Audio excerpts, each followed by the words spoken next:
Proteção de áreas de especial interesse ambiental, claro, porque a Colômbia tem uma diversidade ambiental muito grande, é muito importante isso também, entendeu? Ou seja, que também o desenvolvimento da economia agrária não significa a destruição da, da, da, das áreas de preservação ambiental e atualização e modernização do cadastro rural, certo? Depois, o segundo ponto desse acordo são os planos nacionais rurais. Então, por exemplo, a infraestrutura, entende? Para que as pessoas possam ter, eu contei para vocês o relevo do país e tal, né? A diversidade de climas. Então, isso faz com que muitas regiões sejam pouco acessíveis. Então, o desenvolvimento da economia camponesa passa também por um desenvolvimento de eletrificação, de drenagem, de vias terciárias, entende? De construção de estradas ou ferrovias que permitam o escoamento da produção de pequenas propriedades camponesas que não têm a capacidade, digamos assim, de grandes propriedades para poder distribuir os seus produtos, né, para a economia urbana, certo? Desenvolvimento social, acesso à habitação, água potável, educação e saúde no campo. Bom, isso é óbvio, né? Entende? Ou seja, que melhora a vida das populações camponesas, tá? Planos para fomentar a economia familiar, entende? Assistência técnica e tecnológica de pesquisa, ou seja, outros produtos, entende? Que não se plante só café, mas que plante também, por exemplo, produtos de maior valor agregado, entendeu? Sabe? Ou então garantias de segurança social para os trabalhadores do campo, tá? Eu vou dizer para vocês uma coisa, entende? É, a falta de cobertura da previdência social na Colômbia é um problema muito grave, principalmente na problema do campo, tá? O meu envolvimento com a Colômbia não é um envolvimento simplesmente de 2 anos atrás de estar aqui em Buenaventura, certo? Eu vim à Colômbia pela primeira vez em 1999, entende? Para um congresso da Central Sindical Colombiana, porque eu era advogado de direito humano do Brasil, entende? E eu vim porque aqui estavam assassinando os sindicalistas, tá? Então, entre 1984 até 1999, quando eu estive aqui pela primeira vez, assassinaram 3.000 sindicalistas, entende? Que eram considerados colaboradores da guerrilha. Então, todo o movimento social era considerado colaborador da guerrilha e eram simplesmente assassinados pelos paramilitares. Então, veja bem, em 2001, digamos assim, em 2003 eu me casei com uma colombiana, então eu venho acompanhando a problemática colombiana há muitos anos. Minha sogra vive numa pequena propriedade rural aqui de uns poucos hectares na região de Cundinamarca, que é próximo de Bogotá, e ali nós temos um vizinho que tem 75 anos e ele continua trabalhando na colheita do café todos os anos, faz trabalhos para as fazendas vizinhas, ele não tem terra, e ele tem 75 anos, ele continua trabalhando porque ele não tem cobertura de previdência social, não pode se aposentar. Os camponeses nesse país têm que trabalhar até morrer. Entende? Então, obviamente, essa realidade, ela e isso eu estou falando que é o nosso vizinho, chama-se Pedro, meus filhos chamam ele de Pedro, entende? Sabe? Pepe, minha filha pequenininha chama ele de Pepe, entende? E a gente contrata eles para fazer trabalho porque ele precisa trabalhar, porque senão ele morre de fome, entende? E ele tem 75 anos, gente. Então, essa realidade, obviamente, ela é geradora de conflito, porque uma pessoa dessa vai apoiar qualquer movimento que diz para ele que ele não vai precisar trabalhar até morrer, entende? Bom, só para dar um exemplo assim da minha vivência é, é, aqui na Colômbia, né? Entende? O segundo ponto é um ponto muito evidente por causa dessa história de violência de uma elite política violenta, entende? E assassina dos seus opositores na Colômbia, tá? Essa é uma realidade, certo? Então, olha só, já vou abrir para perguntas. Já estou no segundo ponto. Abertura democrática e participação cidadã, entende? Ou seja, todos os países têm que ter a possibilidade de ter outros projetos políticos, gente. Pelo amor de Deus. Até os Estados Unidos tem um pré-candidato presidente que decidir socialista, entendeu? Qual o problema? Não precisa mais assassinar e nem torturar ninguém. entendeu? A Guerra Fria supostamente já acabou. Então, por exemplo, nesse ponto que foi negociado com as Farc, aí, primeiro ponto, facilitar a criação de partidos políticos, ou seja, que todas as pessoas possam criar é, partidos políticos, entende? De várias de várias cores ideológicas, digamos assim, né? Fortalecer os mecanismos para transparência eleitoral, claro, quando tem fraude eleitoral, entendeu? Obviamente isso cria confronto, né? Não vê o Quênia, uns anos atrás, entendeu?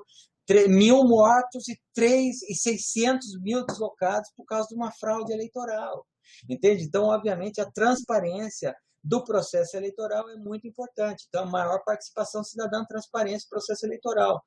Circunscrições transitórias especiais de paz, ou seja, nas zonas de conflito, maior inclusão e representação política da sua população.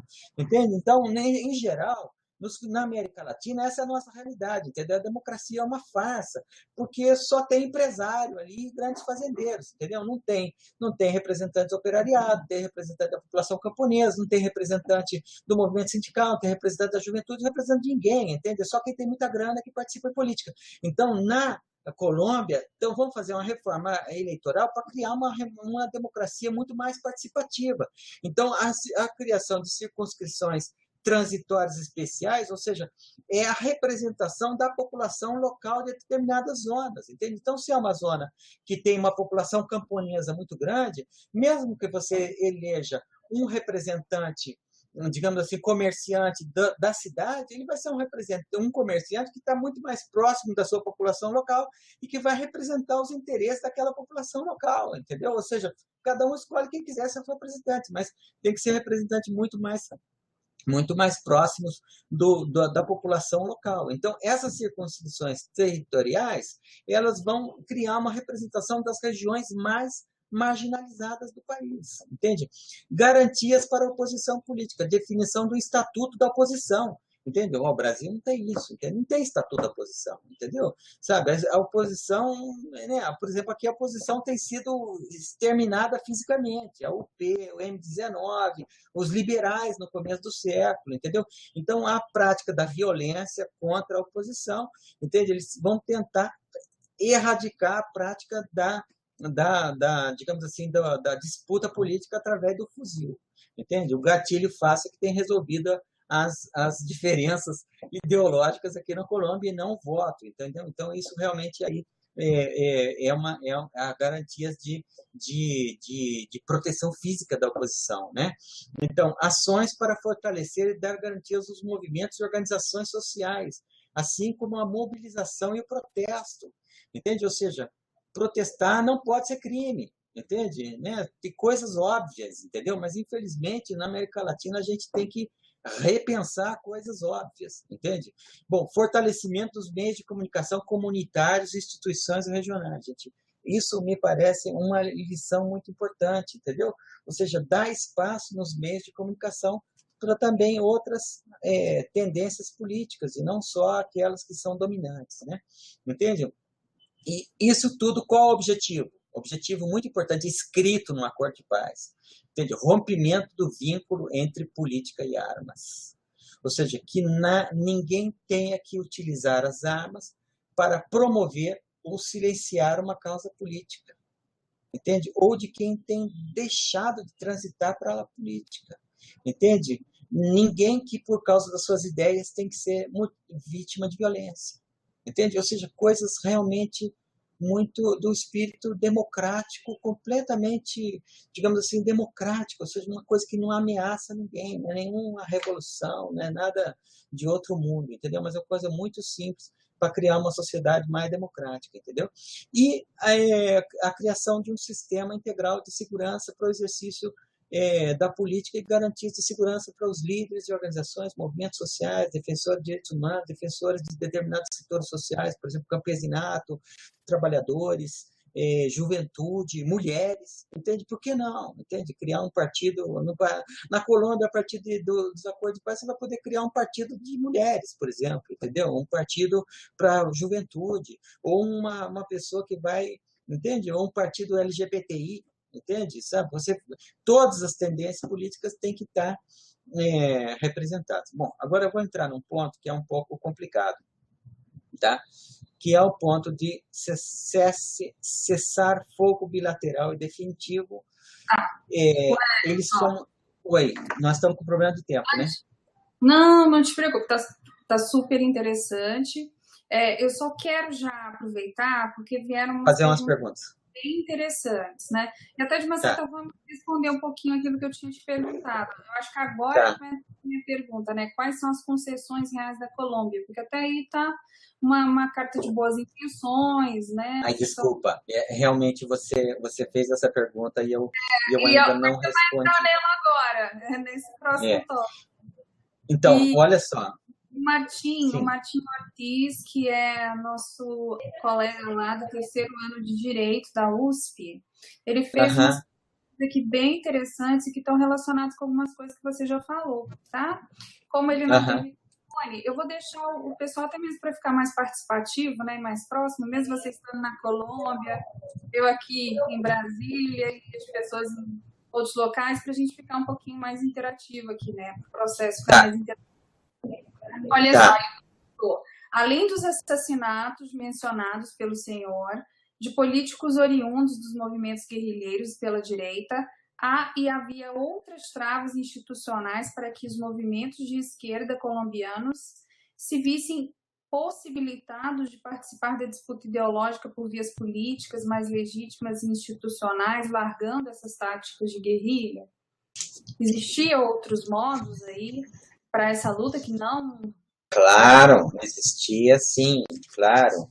Entende? A fraude eleitoral, tá? A fraude eleitoral foi uma prática na Colômbia até os anos 70, entende? Tá? Inclusive, existia outros movimentos. Desculpa, eu não quero ser... não sei se eu não me expressei bem. A questão da violência política na Colômbia não foi só da direita contra a esquerda, tá? Foi da esquerda contra a direita também, entendeu? A FARC cansou de assassinar políticos, Uhum. entende? Em 1986, eles sequestraram a Assembleia inteira de Cali, entende? Cali é uma cidade, para vocês terem uma ideia, que fica mais ou menos umas 3 horas e meia daqui, é uma cidade de 2 milhões de habitantes, entende? É uma cidade de 2 milhões de habitantes, um centro de agroindústria, entende? Uma cidade próspera, bonita, tá?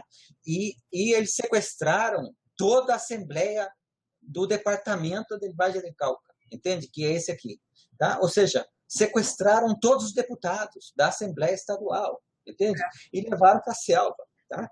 Em 1989, o Exército tentou resgatar esses deputados, certo?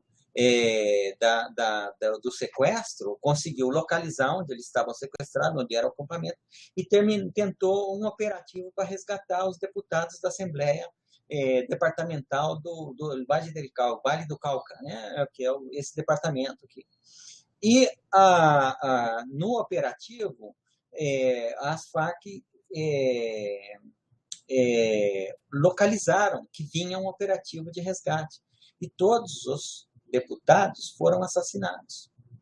Todos, 30 e poucos deputados foram assassinados. Entende? Só sobreviveu um que supostamente erraram o tiro e ele caiu no meio dos mortos, entendeu? Todo mundo cheio de sangue, acharam que ele também estava morto, ele fingiu de morto e ele então sobreviveu, entende? E sobreviveu para contar a história, certo? E ele, hoje em dia ele é uma pessoa muito muito famosa, entendeu? Sabe, aqui na Colômbia ele está involucrado, está bastante engajado nas negociações de paz e ele é o único sobrevivente desse sequestro. Ficou 4 anos na selva, entende? Sequestrado, tá? Então a violência política foi generalizada, porque violência chama violência, tá? Então a fraude eleitoral era em outro momento, certo? Num determinado momento também houve outro tipo de violência contra a população civil, que foi a ameaça para o voto, entende? Em determinados candidatos. Várias regiões onde a guerrilha tinha controle, certo? Eles iam e ameaçavam a todo mundo, entendeu? Se não votasse naquele, morria, tá? E, obviamente, em cidades pequenas, você consegue ter algum controle do voto das pessoas, porque é uma população reduzida, entendeu? Outra forma de violência política na Colômbia foi a ameaça contra candidatos. Então, por exemplo, nas regiões onde a guerrilha tinha controle, entende? Ela chegava para os candidatos que não eram o candidato que ela estava apoiando, entende? E falava assim, ó, você sai ou você morre, entende? E o candidato renunciava. Então, nas regiões, a guerrilha chegou a governar muitos municípios. Por quê? Porque eles ameaçavam todos os outros candidatos, os candidatos tinham que sair da cidade, entendeu?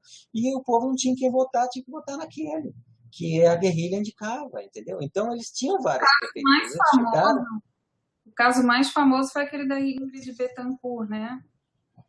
O caso de sequestro mais famoso foi da Ingrid Betancourt, que era candidata presidencial, e a candidata a vice-presidente, ela, que é Clara Tem Rojas. até um documentário muito interessante, eu tentei aqui puxar o nome dele, depois eu mando para vocês, mas tem um documentário falando desse sequestro dela. Mas até se eu senti bem aqui, ele queria saber se por esse contexto todo corrompido, essas pessoas elas tinham outra forma de agir institucionalmente, ou realmente só sobrou a guerrilha? Por isso que acabou esse processo? Não havia possibilidade de participação política pacífica na Colômbia até poucos anos atrás, entende? Basicamente é isso. Nós aqui em Buenaventura, o ano passado, tivemos candidatos ameaçados, porque aqui em Buenaventura, que é uma região que tem ex-paramilitares, entende? Que são grupos criminosos, digamos assim, hoje em dia que se dedicam ao narcotráfico, mas eles continuam com uma plataforma, continuam com a mesma metodologia dos paramilitares. Então, no ano passado, aqui tivemos 2 ameaças contra candidatos no município. Eram 6 candidatos, 2 estavam ameaçados, entende? Por grupos paramilitares. E na zona rural é FARC, mas a zona urbana são ex-paramilitares, entende? Tem um paramilitar em cada esquina, entende? Então, quem entra naquela região ali, se não é dali, pode correr o risco de vida ou o risco de ser ameaçado, entende? Então, a violência na Colômbia continua sendo um fenômeno de massas, entende? Continua sendo um fenômeno que atinge municípios inteiros. Respondendo a sua pergunta, para não deixar você sem resposta, senão você não me convida mais para dar aula nenhuma, na verdade. Então, olha só, que concessões o governo fez? Houve concessões de ambos os lados, entendeu? A FARC fez muita concessão também, tá? Por quê? Porque, primeiro, eles queriam uma reforma agrária, entende? Onde houvesse expropriações de grandes proprietários, na linha da reforma agrária socialista, entende? E eles terminaram concordando com uma reforma agrária bastante democrática, entende? Porque a reforma agrária não é uma coisa do socialismo, entendeu? A reforma agrária foi feita na Europa no marco das revoluções burguesas, entende? Ou seja, quem vê o tema da história, revolução burguesa não é um tema, não é uma expressão de esquerda, entendeu? A revolução burguesa é uma expressão histórica, entende? Tá? A Revolução Francesa, entende? Ou seja, isso surgiu muito antes do marxismo vir com a ideia de revolução proletária e tal, aquela coisa toda. Então, muitos países da Europa, para desenvolver o seu capitalismo agrário, eles fizeram reformas agrárias, entende? Então, a reforma agrária é uma palavra, é uma reivindicação basicamente do regime democrático, entende? Desenvolver o capitalismo rural, tá? Naquela época não tinha agroindústria ainda, entendeu? Sabe? A agroindústria demanda grandes propriedades. Esse discurso sempre foi mal visto, né? Foi um dos pretextos próprios para o golpe de 64 aqui. Do golpe de 64, exatamente. Mas isso é um equívoco, entendeu? A reforma agrária na época da Revolução Burguesa, digamos assim, era preciso destruir os feudos, entende? E fazer com que o campo produzisse para o mercado, entende? Então, naquela época não tinha toda essa tecnologia que hoje permite a grande indústria, né? A grande agroindústria que também demanda grandes propriedades, entendeu? Então, a ideia era que os camponeses passassem a trabalhar a terra para o ganho próprio, entende? E que pudessem produzir para o mercado, entende? Desenvolvesse o capitalismo rural. Então, na verdade, essa história da reforma agrária é minha irmã contando. Mas tudo bem, hoje em dia, entende? A demanda por grandes propriedades, por causa da agroindústria, voltou a ser uma realidade do capitalismo do século XXI, entendeu? Mas, enfim. Aí voltamos a um outro período, né? Só para poder a gente não dar tempo de responder todas as perguntas e você fechar esse seu raciocínio, vamos ver aqui, ó. Ele fez uma segunda pergunta. Ao longo de sua história, quem foram os agentes internacionais que mais contribuíram com as Farc?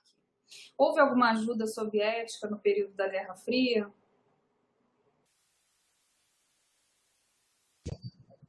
Não sei dizer, tá? Na verdade, eu acho que um bom professor tem que ser honesto, certo? Né? Eu tento ser um bom professor. Olha, não, obviamente existe a suposição de que sim, entende? Mas assim, prova documental histórica, porque o método de estudo das relações internacionais é um método histórico, não é um método, entendeu? Nem estatístico. Bom, pode usar estatísticas, entende? Mas a história é um método privilegiado de estudo das relações internacionais, tá? Não temos evidências de que a União Soviética colocou dinheiro para o desenvolvimento das Farc. E se colocou, entende? Não colocou diretamente, deve ter colocado via Cuba, entende?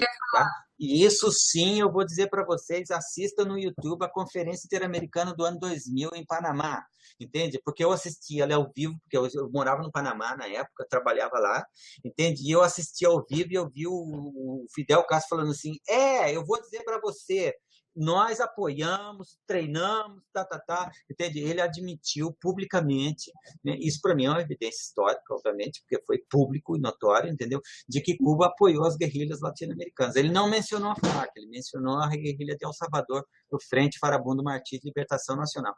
E, obviamente, não creio que ele discriminaria as FARC, entende? Porque ele é tão amigo dos guerrilheiros. É uma dinâmica bem própria aqui da América, né?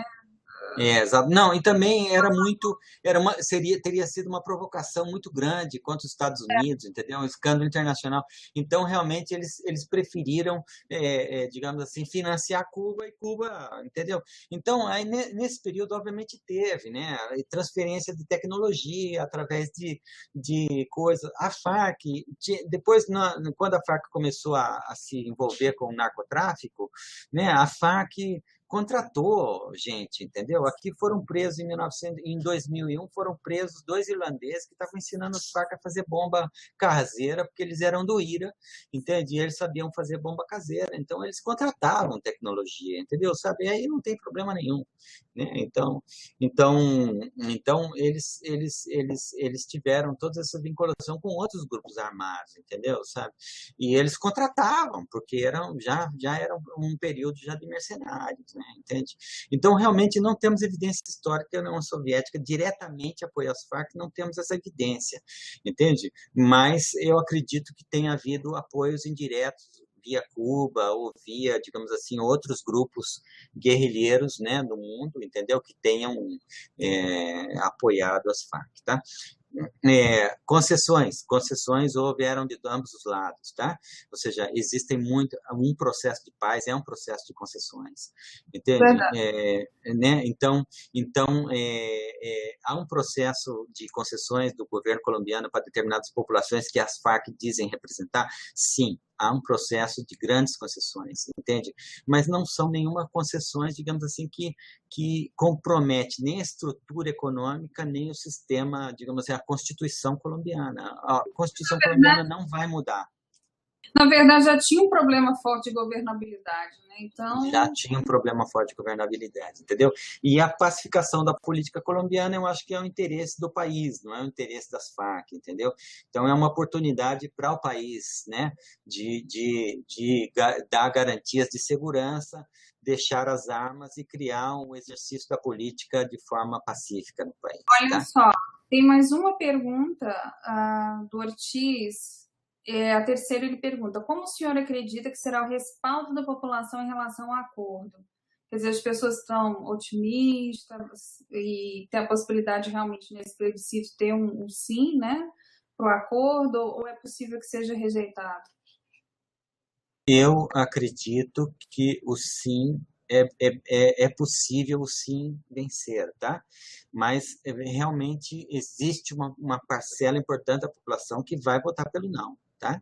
Porque existe toda uma campanha, digamos assim, principalmente do ex-presidente. política? Tem... Tem campanha política pelo não e tem campanha política pelo sim. Está correndo muito meme nas redes sociais, entendeu? Sabe, tá tendo campanha por todo lado. Mas veja bem, as regiões mais afetadas pelo conflito, em geral, o sim tem uma aceitação muito grande, entendeu? Porque o povo colombiano realmente está muito cansado do conflito, né? E o setor que está fazendo campanha pelo não é um setor muito de extrema direita, entendeu? Sabe, muito rançoso e realmente não tem muito apoio populacional, entendeu? Apesar de que tem figuras muito populares, por exemplo, o ex-presidente Álvaro Uribe, entende? O ex-candidato presidencial Ivan Zuluaga, entende? Né? Então, realmente há um setor muito importante aí, né? Então, vai haver, não, entende? Faz parte das particularidades desse país, entende? Né? Que é um país onde a população tem que decidir se vai continuar em guerra ou se quer viver em paz, entende? E onde os guerrilheiros morrem de velho, né? Entende? Porque o Marulanda, o fundador das Farc, morreu de ataque cardíaco na selva depois de estar em armas durante 30 anos. Nunca conseguiram pegar ele, morreu de velho. Entende? Então, num país onde guerrilheiro morre de velho, entendeu? E você tem que fazer um plebiscito para você decidir se você quer viver em paz ou não, entendeu? Então, isso são coisas da realidade colombiana, que é um realismo fantástico, realmente.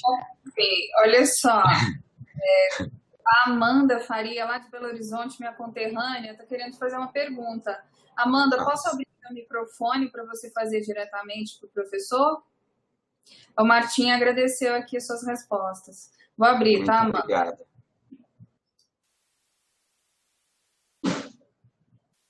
Amanda. Só um momento. Aí. Amanda, pronto. Você está me ouvindo? Perfeitamente. Estou ouvindo, perfeitamente. Na verdade, eu queria saber o que o senhor acha, a opinião do senhor sobre a possibilidade de ter um acordo com outros grupos armados, se efetivar esse acordo com as Farc. Qual seria a possibilidade de ter um grupo com os outros, ter um acordo com outros grupos, principalmente os maiores, né, ELN? Se o senhor acha que o acordo com as Farc seria algo que, assim, que influenciaria até esses acordos, ou se poderia ter um efeito até contrário, de radicalizar os outros grupos mais? Perfeito. Vou responder de forma muito simples, tá? Existe a possibilidade de que esse acordo contribua para que outros grupos digamos assim, se somem ao processo de paz, e existe a possibilidade de que esse acordo agrave a situação de conflito na Colômbia, tá? Por enquanto, é muito cedo para falar, entende? Seria um exercício de futurismo, entende? Mas a ideia é que seja um acordo, ou seja, os esforços do acordo de paz é que esse acordo seja uma espécie de pavimentação da estrada para outros grupos também se somarem ao acordo de paz, tá? Mas se esse acordo fracassar, entende?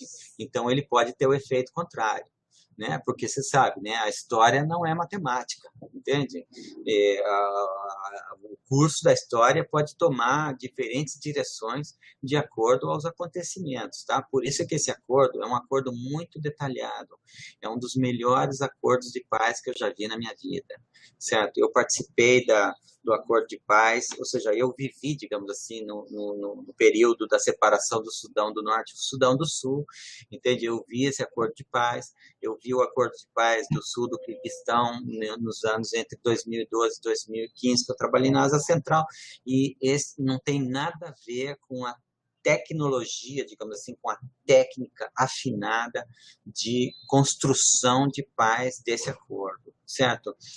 Todos os passos estão mapeados, entende? Não há espaço para manobras, entende? Não há espaço para boicote, digamos assim, do acordo de paz, tá? Então, o único defeito desse acordo de paz, entende? É que ele propõe uma reorganização de vários setores da sociedade colombiana e da economia colombiana, que tem um impacto econômico, por exemplo, a reforma rural integral, ela deveria ter um impacto econômico muito grande, entendeu? Até agora, a única coisa que nós não sabemos, no Acordo de Paz Colombiano, tudo está mapeado nos detalhes, entende? A única coisa que nós não sabemos é de onde vai sair o dinheiro para pagar tudo isso. Entende? Tá? Ou seja, porque tudo isso custa dinheiro. Entende? A paz não é de graça. Tá? There's no free lunch. Entende? Então, o que acontece? Criar uma jurisdição agrária para atender os conflitos de terra em toda a Colômbia, isso custa dinheiro, é uma instituição que você tem que criar.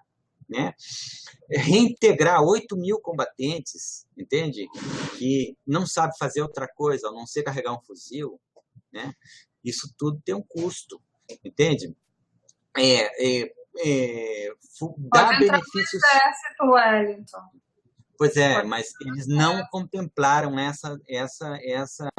não contemplaram essa alternativa. Se for usado no Congo, se for usado em outros acordos de paz, mas na Colômbia não se contempla essa alternativa, tá? Entende? Então, realmente aqui nós temos outra preocupação. Por quê? Porque essas pessoas que vão ser desmobilizadas, entende? Eles vão ter que se integrar na sociedade sem armas, né? E a sociedade que vai os receber, né, com um determinado subsídio para que eles possam construir a sua vida fora das armas, entende? Essa sociedade tem que ver benefícios em reintegrar essa pessoa, entendeu? Porque senão vai sair como acontece agora, por exemplo, eu vou te contar como que é uma das propagandas anti-acordo, tá? Ele fala assim, olha, tal pessoa, ele é sapateiro, ele vende sapato, conserta sapato na cidade de Medellín, entende? E nessa cidade, ele ganha tanto, e ele paga tanto de transporte, paga tanto de transporte. E ele sempre trabalhou honestamente e ele ganha tanto, entendeu? Então, ele não entende como um cara que viveu do sequestro do narcotráfico toda a sua vida vai voltar para essa mesma cidade, entendeu? E vai ganhar mais do que ele, porque o Estado vai subsidiar essa pessoa para se reintegrar à vida civil. Entende? Ou seja, tentando criar um sentimento de ressentimento social contra os ex-guerrilheiros, entendeu? O lance, onde muitos nem sequer são esses criminosos que você diz, porque a guerrilha tem muita criança, entende? A guerrilha tem muita gente que foi recrutada à força, entende?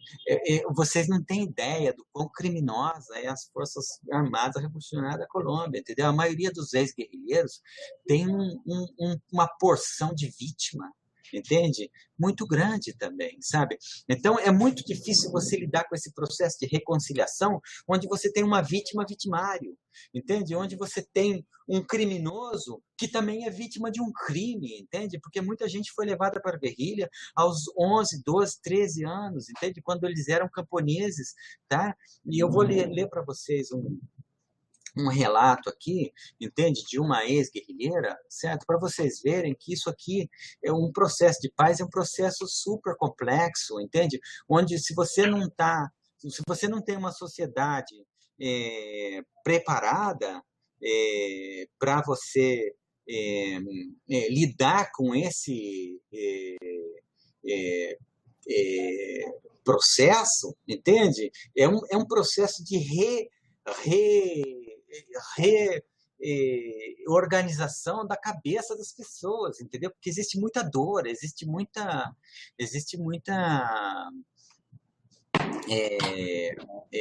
ressentimento, entende? Das pessoas, certo? Eu vejo aqui se consigo, espera um pouquinho. Bom, enfim, na verdade, eu vou falar uma coisa para vocês. Eu não vou conseguir, mas eu posso compartilhar depois, entendeu? Esse relato, tá? Saiu publicado no jornal e realmente é uma coisa de você ter que chorar, entendeu? Sabe? Porque tem uma ex-guerrilheira que agora se desmobilizou sozinha, entende? Ela fugiu da guerrilha e se desmobilizou, tá? Então, ela conta a história que, na verdade, durante muitos anos, ela foi recrutada aos 12 anos, entende? Sofreu violência sexual nas filas da guerrilha, tá? E a função dela era raptar 3 crianças por semana, entende? E levar para a guerrilha. Então, você já imaginou a cabeça dessa pessoa, entendeu? Sabe? Então, ela, obviamente, hoje em dia, ela tá passando pelo seu processo de reintegração, né? Na sociedade, entendeu? Mas olha só a atrocidades que foram cometidas contra milhares de pessoas que hoje em dia têm que voltar e se reintegrar na sociedade como se fosse um criminoso, entendeu? Quando essa Eu acho que pessoa foi recrutada, quando foi... se eu pudesse fazer um paralelo, fica igual a situação de Ruanda depois do término do conflito, né, em que você teve lados tão opostos, crimes tão graves, e aí como reintegrar essa Pois é, sociedade. entendeu? Então, é uma sociedade que tem que passar por uma dor muito grande, entendeu? Para se reintegrar. Então, esse tipo de discurso fácil, porque assim, eu ganho tanto e o guerrilheiro vai ganhar tanto, realmente é uma coisa muito parcial, entendeu? Sabe, é um discurso muito difícil de é um discurso muito difícil de que não abarca toda a complexidade da reorganização de toda uma sociedade que passou 50 anos ferindo-se e machucando-se, né? Então é muito difícil, tá? Mas voltando ao tema do acordo de paz, eu acho que é um acordo de paz que tem todo um sistema de verificação, tem as zonas as zonas de concentração dos ex-guerrilheiros, entendeu? Até o trajeto que eles vão fazer dos seus acampamentos para ir para essas zonas de concentração, entende? Onde eles vão estar 180 dias, eles vão estar 180 dias para deixar as armas, entende? Como serão destruídas as armas, como serão aquelas armas que são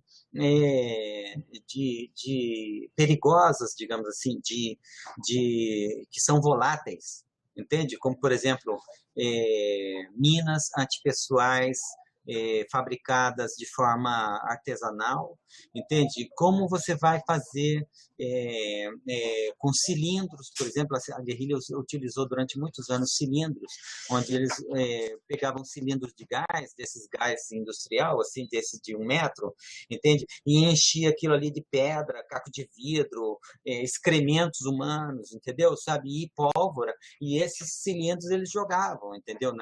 Nos seus alvos, entendeu? Então, primeiro que eram totalmente alvos arbitrários, porque é impossível você direcionar um cilindro como se fosse um míssil teleguiado, entendeu? Ele caía em qualquer lugar, né? Inclusive, um dos maiores massacres das Forças Armadas Revolucionárias da Colômbia foi emborrajar no departamento de Chocó, aqui no Pacífico, mais ao norte, entende? Onde eles jogaram um cilindro desse e tentavam acertar o posto da polícia, e esse cilindro caiu numa igreja que estava lotada de refugiados que estavam se escondendo do combate, do tiroteio dentro dessa igreja. Esse cilindro explodiu e morreram 100 pessoas. Entende? Então, as Farc, durante o processo de paz, pediu perdão por esse massacre, entende? De população civil, que ocorreu justamente porque o cilindro é uma arma completamente arbitrária, entende? E, olha, é um requinte de crueldade que se haciam, porque dentro desses cilindros não se colocavam só, esse cilindro explodia, certo? E ele atirava artefatos de caco de vidro, parafusos e tudo, num raio de mais ou menos 1 quilômetro, entendeu? E podia atingir qualquer pessoa, criança, entende? Certo? Inclusive, dentro desses cilindros, junto com esses artefatos, caco de vidro, pedras, e os próprios pedaços do cilindro que explodia isso, ele era atirado para uma distância muito grande. Então, eles colocavam excrementos, excremento de vaca, excremento de cavalo, excrementos humanos, entendeu? Merda, entende? Basicamente, tá? Por quê? Porque quando esse caco de vidro, entende? Atingia uma pessoa, certo? Sujo de excrementos, entende? Ele provocava infecções terríveis. Entende? Exatamente. Na verdade, eu não ri da situação, eu ri do que você falou, né? Mas crime de guerra, gente, crime de guerra. Mas que eu Isso pensei é na um hora foi crime de guerra. Claro, por quê? Por que é um crime de guerra? Porque é aquele princípio do direito internacional humanitário que diz o seguinte, que serão proibidas todas as armas que causarem sofrimentos innecessários e sem necessidade militar. E mais, Aquelas que são de efeito indiscriminado, né? Indiscriminado. Então, o cilindro, ele é indiscriminado, ele provoca sofrimentos inúteis, entende? E ele é completamente incontrolável, entendeu? Então, a FARC teve que pedir desculpa por esse tema. Bom, enfim, voltando ao tema dos pontos de concentração, então, até o trajeto, mas veja bem, você me perguntou se o Exército, se o governo colombiano fez concessões, mas olha só o tamanho da concessão da FARC, entende? Eles vão revelar a localização de todos os seus combatentes e vão dizer por onde esses combatentes vão passar para chegar ao ponto de concentração. Ou seja, é um nível de confiança, entende, que o governo e a guerrilha chegaram, entende, que é impressionante, entende? Por quê? Porque se o governo quiser, nesse momento, romper o acordo de paz, entende, ele monta um operativo militar e extermina todos esses guerrilheiros, entendeu? Então, mas eles não vão fazer isso. Certo? Não. Isso mas seria a morte do processo de paz e a impossibilidade eterna de chegar à paz com os outros grupos, entendeu? A paz é dolorosa. O que eu tinha pensado, na verdade, é desses combatentes não migrarem para os outros grupos, sabe? Bom, isso é impossível de prever, tá? E é impossível de evitar que alguns combatentes se aderam a outros grupos, certo? Porque justamente a particularidade e o ponto fraco desse acordo de paz é justamente que é um acordo de paz que não é um acordo de paz universal entre todos os atores armados. Entende? Então, a universalidade não é um princípio deste acordo de paz, é um acordo de paz pontual com a guerrilha mais importante, mais antiga, mais poderosa do país, mas não é um acordo de paz universal. Então, esse é o ponto fraco, digamos assim, é o calcanhar de Aquiles desse acordo de paz. Por quê? Porque é possível a migração para outros grupos, é possível a expansão de outros grupos, entende? Para áreas que a FARC abandone agora com a desmobilização, são áreas que não tinham presença do Estado, que eram controladas pelo ator armado, entendeu? Que agora outros atores podem tentar ocupar, entende? E isso já está acontecendo, tá? Já está acontecendo aqui na nossa zona de cobertura, aqui na região do Pacífico colombiano, isso já está acontecendo, entendeu? Então, as zonas que eram calmas antigamente, porque estava a FARC estava em cessar fogo unilateral desde de dezembro de 2014, as FARC estiveram em acordo de cessar-fogo. O acordo foi rompido de 20 de maio a 20 de julho do ano passado, certo? Foi uma ruptura do cessar-fogo unilateral das FARC. A partir daí, eles já chegaram num modo acordo. Agora nós já estamos num período de cessar-fogo bilateral, que é parte já do acordo de paz, entende? Que nós já estamos no processo de referendação dos acordos de paz. Então, assinatura oficial no dia 26, certo? E a assinatura e o plebiscito de aprovação do acordo de paz no dia 2 de outubro, certo? Essa provavelmente é a primeira aula sobre o acordo de paz na Colômbia e no Brasil. Parabéns. Não acabei, não. Peraí. Perguntar uma coisa, eu quero te perguntar antes, assim, só você quer dar um fechamento aí no... Eu quero dar um fechamento, porque eu esqueci de mencionar alguns pontos, entende? Vocês não mencionei por causa do tempo, entende? Esse ponto que nós estávamos comentando agora, que é da rota, entende? Chama-se cessar fogo e derração de armas. Derração de armas é uma expressão em espanhol, entende? Que eu não saberia muito bem como traduzir em português. Seria abandono das armas. Seria abandono das armas. Sabe por quê? Porque não é entrega de armas. Tá. Entende? Porque a terminologia aqui é muito importante, certo? Esse país, este processo de paz, deu muito valor à terminologia, tá? No Brasil, nós temos esse problema agora, que é um problema que nunca houve no Brasil, mas nós sabemos quanto o discurso de ódio é um discurso nocivo, o discurso de ódio é matador, ele é um discurso assassino, tá? Em Ruanda, custou a vida de centenas de milhares de pessoas, certo? Então, nós temos que ter muito cuidado com o discurso de ódio. Então, esse país soube lidar com o discurso de ódio, Tá? Então, ele começa pela terminologia. Segundo a capitã Juanita, que veio aqui em Buenaventura explicar o acordo de paz para nós, ela é capitã de corveta, militar, que participou da elaboração desse ponto aqui. Ela me explicou o seguinte, ó, se você não deixa de utilizar uma mensagem, uma linguagem despectiva, entende? Uma linguagem insultante contra não é possível construir um acordo de paz.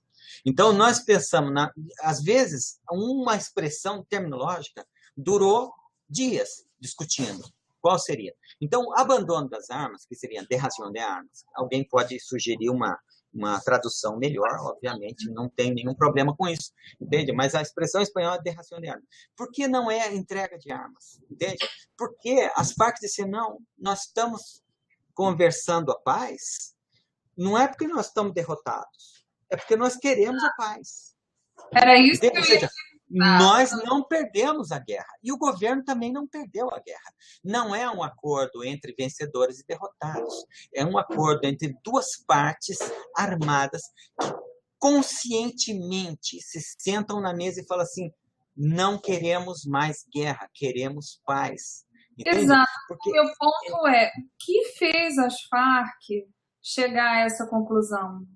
Pois é, esse é o problema. O discurso deles, através dessa discussão da terminologia, é o seguinte, nós amadurecemos politicamente e nós achamos que a luta armada não é mais que a sociedade colombiana, entende, evoluiu politicamente e nós agora temos a possibilidade de participar em política pacificamente, que não é um país com um nível de autoritarismo, entende? Com um sistema democrático fraudulento, onde você tem eleições, mas você assassina toda a oposição, então, obviamente, a eleição não serve, entendeu?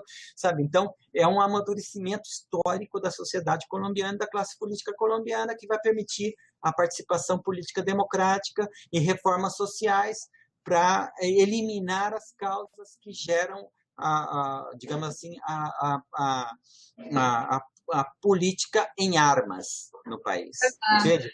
Eu não consigo deixar de pensar num ponto de geopolítica, assim, porque sempre o interesse dos Estados Unidos algo que se relaciona até mesmo ao fim dessa situação, porque o narcotráfico tem uma influência direta aí no do tráfico de drogas nos Estados Unidos. É claro que eles devem estar satisfeitíssimos com o processo de paz, mas... não sei.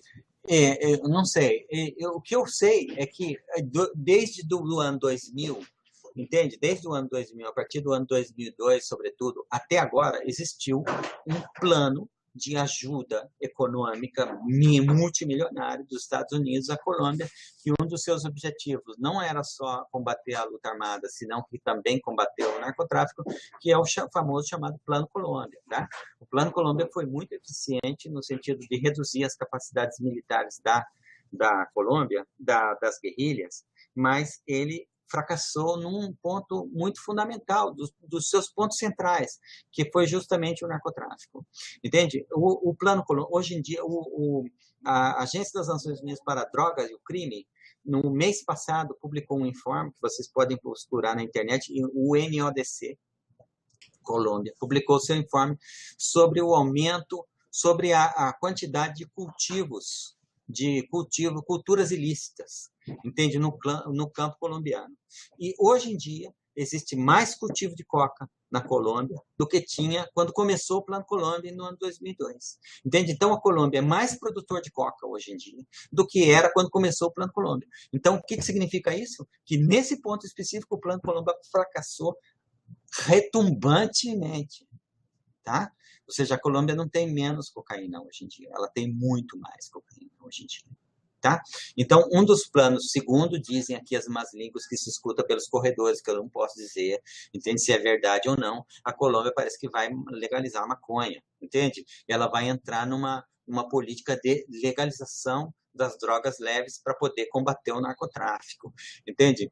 E esse é o ponto 4 do acordo de Paz da Colômbia, solução ao problema das drogas ilícitas. Então, no que diz o ponto 4? Um programa nacional integral de substituição e desenvolvimento alternativo, ou seja, porque é preciso dar uma cultura alternativa legal para os camponeses que estão hoje cultivando coca. Entende? Porque as pessoas não vão morrer de fome voluntariamente, certo? Tendo terra para plantar, tá? Segundo, estratégia integral para desarticular e judicializar as redes de narcotráfico no território. Entende? Consumo como enfoque de saúde pública. Aí vem uma legalização, tá? Porque é parte do acordo de paz. Entende? O consumo de drogas na Colômbia terá um enfoque de saúde pública e não de um enfoque judicial criminal. Entende? Então, articulação de instituições do Estado, coordenando processos de comunidades e famílias para realizar ações de reabilitação e inserção dos consumidores. Ou seja, a Colômbia vai legalizar parte das drogas. Entende? Eu vejo esse ponto como acenando para isso. Por enquanto, isso não aconteceu. Bom, o acordo não foi assinado, não foi referendado ainda, então nós podemos fazer aqui um pequeno exercício de futurismo, mas eu acho que esse ponto encaminha para a legalização do problema das drogas ilícitas. Tá? Os últimos 2 pontos que eu quero fazer para fechar ponto 5, vítimas, super importante. Tá? Quantos deslocados internos tem a Colômbia? Quem sabe? Não sei o número exato, mas deve ser muito alto. Porque eu sei que... São 46 milhões de habitantes e são 7 milhões de vítimas. Tá? 80% dessas vítimas são de deslocamento forçado. Todo mundo fugiu em algum momento da sua vida. Tá? Eu tenho uma concunhada que é deslocada. Entende? Temos parentes que são deslocados internos. Tem gente que trabalha na comunidade humanitária. A diretora do Conselho Norueguês para os Refugiados na região do Cauca, ela é vítima. O pai dela foi assassinado pelos paramilitares em 2001. Entende? Então, você encontra com vítimas em todos os lugares da Colômbia, entendeu? Nos supermercados. Não é uma lenda urbana. Entende? São pessoas de carne e osso que convivem com você todos os dias, tá? Eu aqui trabalhando com deslocados internos da Colômbia, entendeu? Eu tenho um cunhado que vive no departamento de Tolima e, de repente, a minha concunhada me liga dizendo porque diz que vão indenizar, eu sei que você trabalha com isso, diz que vão indenizar as vítimas. Eu falei, da onde você é vítima?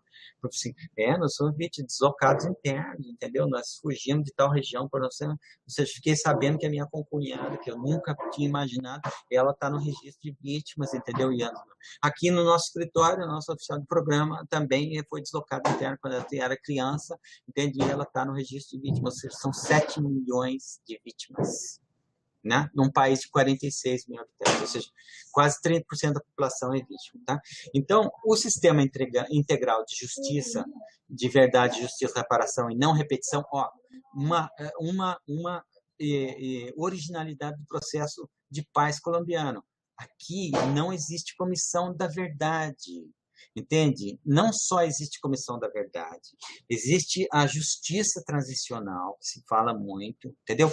Existe o sistema de reparação das vítimas do conflito, tá? E existe um outro sistema que é uma particularidade, originalidade do sistema colombiano, que é o sistema de não repetição. Entende? Ou seja, porque na visão, não adianta você fazer um processo de paz se vai tudo voltar o próximo ciclo de violência vai provocar a mesma coisa. Então, a ideia é que não se repita mais. Entende? Então, não sei se vai funcionar, mas é uma tentativa maravilhosa. Me soa como música. Entende? Para nós trabalhando com processo de paz, entendeu? Me soa que é maravilhoso, nunca mais se repetir, entendeu? Sabe? Beleza, sabe? E é um approach, digamos assim, muito necessário para o processo de paz, para os processos de paz, porque para você não ter um Afeganistão, entendeu? Sabe que a cada 10 anos tem uma guerra nova, entendeu? Sabe? E a cada 10 anos você repatria os refugiados, daqui a pouco você tem que receber tudo de novo, entendeu? Sabe? Você até reconhece as mesmas pessoas. Bom, enfim. Então, você tem a Comissão para o Esclarecimento da Verdade, Convivência e Não Repetição, certo? Que vai ser a Comissão da Verdade, entende? Onde os vitimários, sobretudo os ex-guerrilheiros, vão contar tudo que eles fizeram. Essa é a ideia, entende? De que eles digam onde estão os restos das pessoas desaparecidas. A Colômbia tem 100 mil desaparecidos, tá? Que nós não sabemos onde estão, entende? Então, a ideia é que eles contem onde estão as pessoas desaparecidas. Vai se criar uma unidade para a busca de pessoas desaparecidas, entende? Então, isso vai ser uma unidade, eles já estiveram aqui no escritório procurando informação com a gente sobre o problema dos desaparecidos na Colômbia, entende? E você vai ter um terceiro ponto, que é as medidas de reparação integral para a construção da paz. Então, você tem que indenizar as vítimas, você tem que devolver as terras que foram roubadas, entende? Você tem que dar para ela tudo aquilo que ela perdeu, ou seja, você tem que, de forma minimamente significativa, ressarcir os danos que essa pessoa teve, né? E aí você tem a jurisdição especial para a paz. A jurisdição especial para a paz é aquela que os guerrilheiros que não quiserem contar a verdade, eles vão ser judicializados, e os guerrilheiros que cometeram crimes contra a humanidade, crimes de guerra ou genocídio, entende? Ou seja, crimes internacionais não anistiáveis, eles vão ter que responder a partir da jurisdição especial para a paz. Tá? É a primeira vez que um grupo guerrilheiro assina um acordo de paz dizendo o seguinte: julguem-nos. Entende? Então, o Human Rights Watch tá contra, diz que tem impunidade no processo de paz na Colômbia. Mas, realmente, as penas são diferenciadas, entendeu? Mas as penas são diferenciadas, porque são penas de até 8 anos, entende? Mas isso foi determinado pela própria história desse país, entende? Porque na desmobilização dos paramilitares, entre 2005 e 2006, criou-se a Lei de Justiça e Paz, onde a pena máxima para os paramilitares, que também cometeram crimes hediondos, entende? Era de até 8 anos, certo? Então, obviamente, isso estabeleceu um marco na história colombiana sobre justiça transicional, entendeu? Então, a FARC disse, mas eles tiveram 8 anos, nós também queremos 8 anos, entende? E não se conseguiu mover desse ponto, certo? Então, é muito difícil você dizer o seguinte, que feridas um país deve suportar, entende? Para ter a paz, né? Isso digamos assim, é uma questão a ser estudada pela história ainda, entendeu? Mas no processo de paz colombiano, eu vejo um avanço muito importante, que é o próprio grupo armado. Não é que a justiça vai ser feita a revelia dos combatentes, não, ela vai ser feita com o acordo dos próprios combatentes. Então, eu acho isso um avanço, ainda que realmente 8 anos me parece que são penas pequenas. Mas veja bem, já muito grande. É um avanço muito grande, mas até mesmo... um avanço muito grande um grupo armado assinar de que nós seremos julgados, entendeu? Sabe? Então, eu acho que isso é importante. Isso vai sentando um precedente e vai sentando uma cultura de não aceitação da impunidade, onde todos aqueles que cometeram crimes de lesa humanidade não, crimes contra a humanidade em português, em espanhol é lesa humanidade, entendeu? Então, todos aqueles que cometeram crimes não anistiáveis, entende? Eles têm que aceitar a jurisdição sobre os seus crimes, entendeu? Não fazer que nem no Brasil, que anistiar todo mundo, tortura. Ai, que lindo, maravilhoso. Pois é isso. Então, no Brasil, no Chile, entendeu? Sabe, em todos os processos das ditaduras latino-americanas, onde cometeram-se crimes não anistiáveis, certo? Porque tortura é crime contra a humanidade. Tortura, quando ela veja bem, temos que respeitar a técnica da justiça, do direito criminal internacional. Tortura de uma pessoa é um crime comum. Tortura como prática sistemática contra uma população civil, entende? Então, se você torturou 300, é crime contra a humanidade. Se você torturou 1, não. Entende? É crime comum, crime de tortura, que tem no Código Penal brasileiro, entendeu? Agora, mas crime... pode entrar como crime de guerra, né? Dependendo... Não, tortura no marco de um conflito armado de um combatente é crime de guerra, entende? Mas de um civil, entende? Mas de um civil, não. Entende? Não é crime de guerra, é violação de graves direitos humanos, porque é tortura, crime, entende? Agora, se você torturou 50, pode ser crime contra a humanidade, entendeu? Porque já é um ataque sistemático a uma população civil, entende? Quando não é combatente, entendeu? Se forem todos combatentes, é crime de guerra, entende? Então, a FARC torturou, o Exército torturou, entende? A polícia torturou, certo? Então, aqui, muitos crimes contra a humanidade foram cometidos, tá? Então, Não. as garantias de não repetição justamente tem a ver com o próprio processo em si, como um processo político de construção da paz e de respeito aos direitos humanos, que pretende mudar a história da Colômbia daqui para frente, para que seja um país onde esses crimes não sejam cometidos. Me parece um avanço, entende? Certo? Do processo de referendação. Os outros pontos, entende? É o ponto de referendação, que é toda a parte do plebiscito, entende? Que são os 6 pontos, digamos assim, do acordo. O 6º ponto é o ponto de referendação, né? Dos acordos de paz, entende? O ponto 5º é vítimas e o ponto 6º é o ponto de implementação e referendação. Então, o ponto 6º também é uma coisa muito importante e original do processo de paz colombiano, porque a paz não termina com a firma do acordo de paz, a paz termina com a implementação dos acordos de paz. Entende? Então, a paz colombiana, ela vai durar 10 anos. A paz com as Farc, ela vai durar 10 anos, porque em 10 anos é o prazo que se tem com o controle da implementação a partir da Corte Constitucional de dizer que esse acordo foi implementado ou não, entende? Daqui a 10 anos. E me parece, não sei se eu sou otimista demais, entendeu? Mas eu acho lindo. Maravilhoso. Entende? Graças a Deus. Eu também acho. Não Eu sei se sou tem...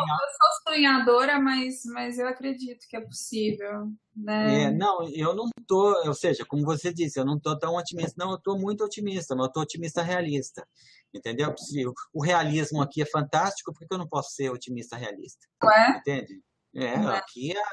Aqui é o país de se inventar a linguagem, entendeu? Sabe? Inventaram um monte de linguagem aqui, eles têm prêmio Nobel de literatura, então você sabe, né? Aqui a língua é super importante, entendeu? A linguagem é super importante. É o primeiro acordo onde, por exemplo, durante o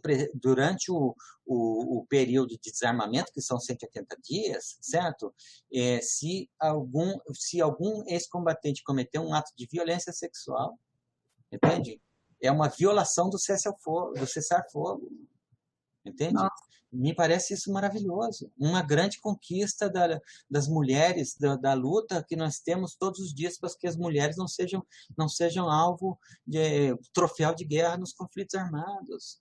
Entende? O combate à violência sexual nos conflitos. Entende? Eu acho importantíssimo esse ponto. Segundo, o uso de linguagem ofensiva e despectiva com relação a outro ator armado, entende? É uma violação do cessar-fogo.